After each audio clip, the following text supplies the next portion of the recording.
still young, still want to perform. That's always going to be my favorite thing to do, is performing for y'all, doing festivals and stuff like that. But I'm not trying to do that when I'm 85 years old. I'm no Tiesto, but no, I will continue to perform as long as I can. But no, where I've kind of steered more in the past 2 or 3 years is more the production side and songwriting and collaborating. Now with Country Hits UK, that, my show this week, right now, it actually, it would have ended, right? Yeah. It just ended, yeah. But this weekend being a bank holiday, they're airing my show Thursday, Friday, Saturday, and Sunday. And obviously, I record it here in Nashville, and they have to put in liners and stuff. So I recorded those 2 shows on Tuesday. They kind of do all the framework around it Wednesday, and then today, obviously, it aired. So, yeah. But no, it's as far as using the term live, technically it is live in a way, because I don't edit anything. Everything I'm doing during that show is 100% raw. I'm not stopping, going back, cutting anything. It's just as if I was doing a live set at Long Road. Yeah.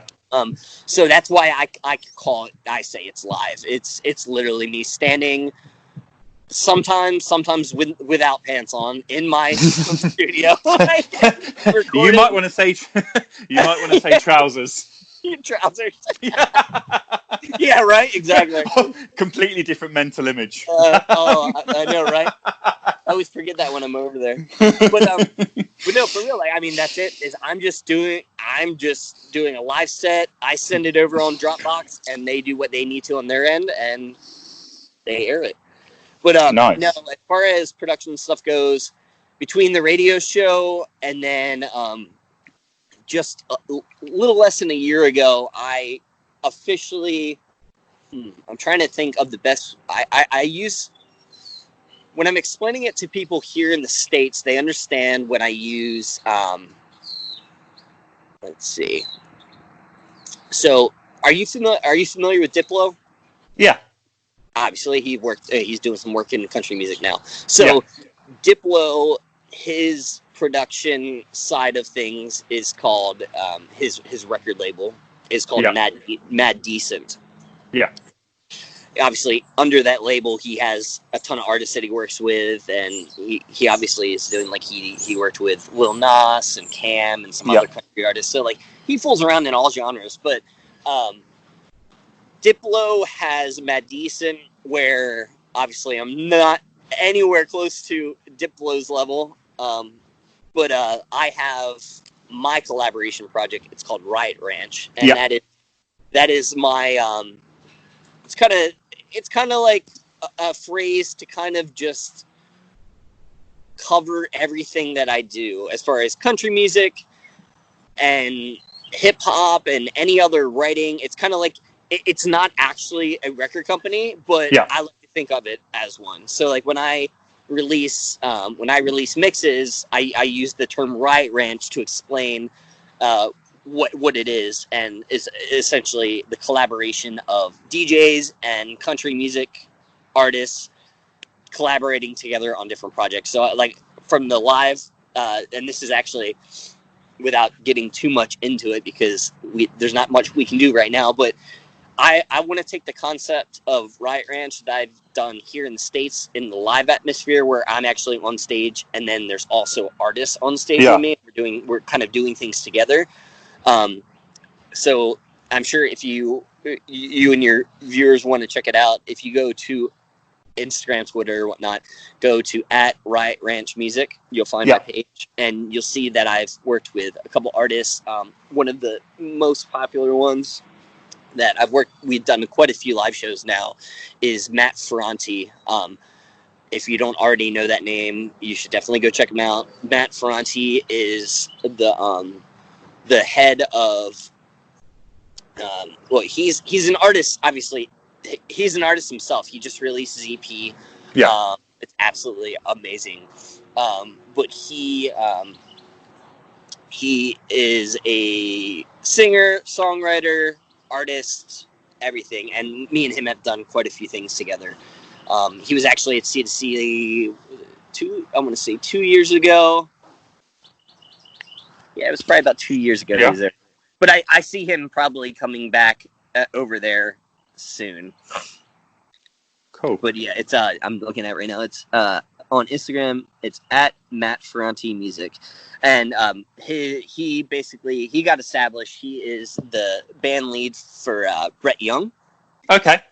So Matt runs that. As far as I use the word runs, but he's the band leader. Like, he's in charge of making a lot of the decisions, and he was out on tour with Brett for the past couple of years now, and then this year, earlier in the year, of course, he was not only playing keyboard, guitar, and all that in Brett's band, but he was actually opening up for Brett during Brett's headlining shows. So it's kind of funny, like, kind of a secret, but like in a way it's not.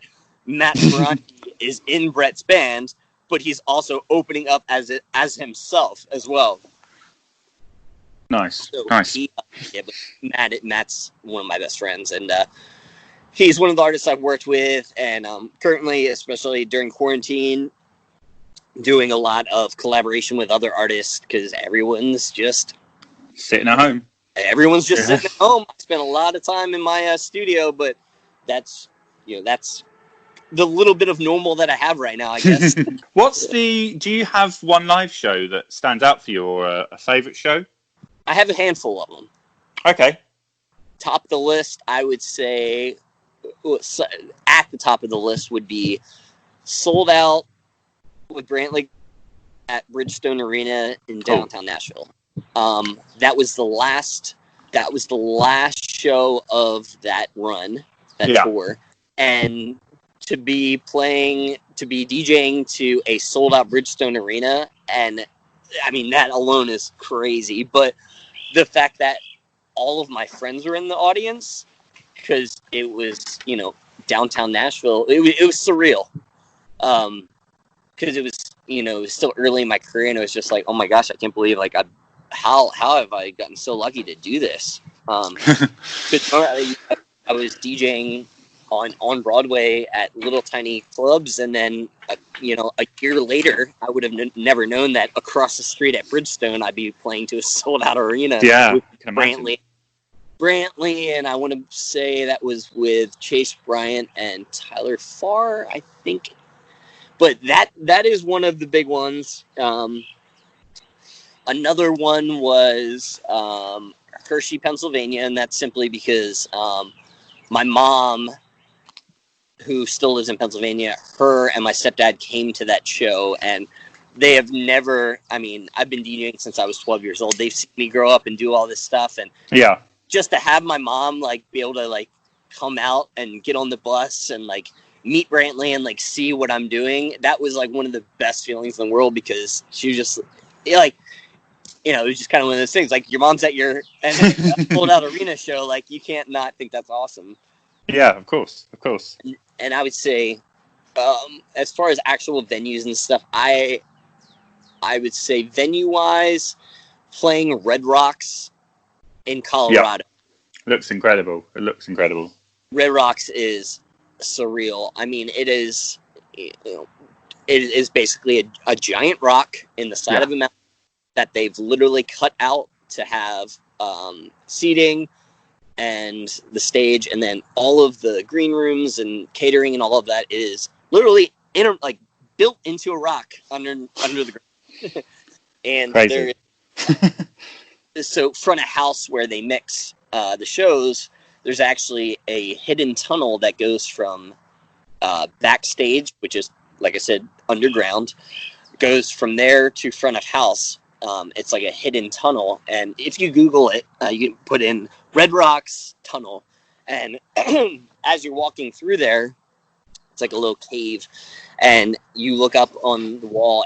Everybody who's ever played Red Rocks or been there has signed it, and I mean, it's surreal. Like, I remember walking in there, I'm like Bob Marley, John Lennon, like, it was just it's crazy. That was cool. And then not just saying this, but yeah, like I said, every time I come over to the UK, I mean, those are some of my favorite shows. Long Road last year was, I will never, I would easily say that Long Road last year, the first year for me, was hands down the best thing that has ever happened to me as far as shows, because I met my friends that I talk to every single day. Like I said, Max from Buck and Bull, that's like where our relationship, I guess, started. I mean, no, it's crazy that you're that far away, but some of my hands down best friends are all the way over there with you in the UK. Like I call up Max before I call up some of my best friends in the States. It's crazy, but so yeah, that was kind of a bummer today when we found that out. You know, that group, that friend circle, was really looking forward to it. Next year. But next year's great. So a couple of questions to end on. Just some general ones, really. What's your go-to drink of choice? I'm guessing are we talking alcohol here? Yes. dumb question. I actually okay, if we're shooting something, it's always tequila. Yeah. I love tequila. Casamigos, I always try to tag them in all of my Instagram posts. I'm really hoping for that to be my tequila sponsorship someday. No, I drink tequila, and as far as like just normal drinks, I normally drink. It's ironic because being in the UK, all you do is drink beer. But yeah, I'm a beer drinker. I grew up in little town in Pennsylvania.